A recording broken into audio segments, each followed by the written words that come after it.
अगर उस एक्ट के तहत उसकी रजिस्ट्रेशन हुई हुई है तो वैलिड है, अगर उसके तहत नहीं हुई तो जो वो कारोबार कर रहा है that one will be total illegal और इलीगल है, और उसको हम प्रॉपर उसकी जो डेफिनेशन करेंगे वो क्वैक की करेंगे। इस तरह होमियो को और तिप को अगर किसी के पास भी ये लाइसेंस नहीं है, वो कहीं पे भी बैठा हुआ है, तो वो इस कैटेगरी के अंदर आ जाएंगे और उस पर हमारे ये जो है enforcement inspectors they can take cognizance. इसी तरह नर्सेज का जो आपने बात की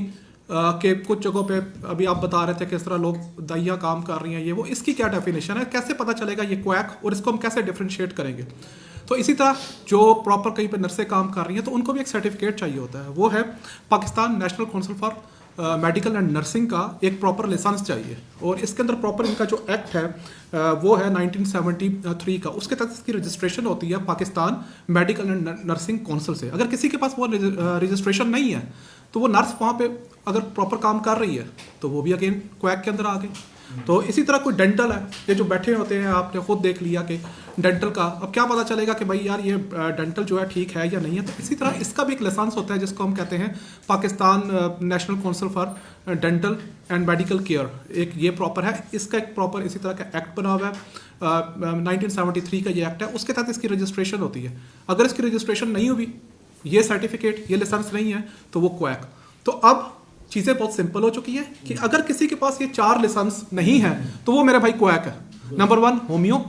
नंबर 2 आपको मैंने बता दिया कि उसके अंदर डेंटिस्ट का, नर्सिंग का,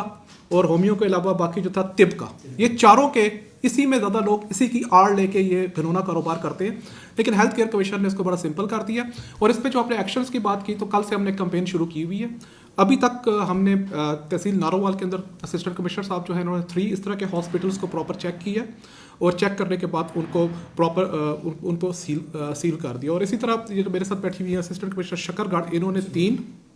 और इस टाइम जो प्रॉपर टीम है काम कर रही है हेल्थ केयर कमीशन की जफरवाल के अंदर, और ये कंटिन्यूस आपसे भी रिक्वेस्ट होगी कि आप कहीं जाएं तो ये उनसे लाइसेंस मांगे। जिनके पास ये लाइसेंस नहीं है तो वो मेरे भाई बिल्कुल सिंपल है, वो क्वैक है, उनको हम सील करेंगे। और एक और बात सामने आई कि जो आप बात करते हैं कि बहुत ज़्यादा एप्लीकेशंस यहाँ पे मेरे पास भी आती हैं, भाई यार ये इसकी सील खोली जाए, ये की जाए। सील पे मैं आपको बड़ा क्लियर कर दूँ, ना उसको असिस्टेंट कमिश्नर ना डिप्टी कमिश्नर, इसको कोई भी नहीं खोल सकता। इसको सिर्फ हेल्थ केयर कमीशन जिसका ऑफिस लाहौर के अंदर है, ओनली वही अथॉरिटी है जो उसको डी सील कर सकेगी।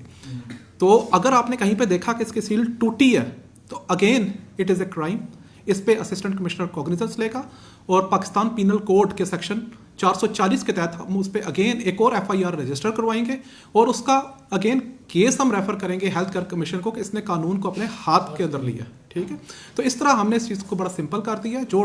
ड्रग एक्ट था वो ऑफ कोर्स इन्वोक है, उसके तहत भी हम कार्रवाइयाँ कर रहे हैं, लेकिन हेल्थ केयर कमीशन के तहत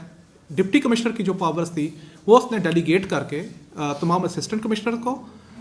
DDOHOs को दे दी गई हैं, और थर्ड पार्टीज़ के तौर पर हम लाहौर से भी हेल्थ केयर कमीशन की टीम्स को बुलवा रहे हैं ताकि वो इनके साथ जॉइंट रेड्स करें। उससे ये क्या है कि असिस्टेंट कमिश्नर्स हैं, इनको भी इस लॉ में समझने में ज़रा प्रॉपर इनकी भी ग्रूमिंग हो रही है, और चीज़ें थोड़ी सी सिंपल होती जा रही हैं, और इन्फोर्समेंट का मैकेनिज्म थोड़ा सा बेहतर हो रहा है। Thank you ji.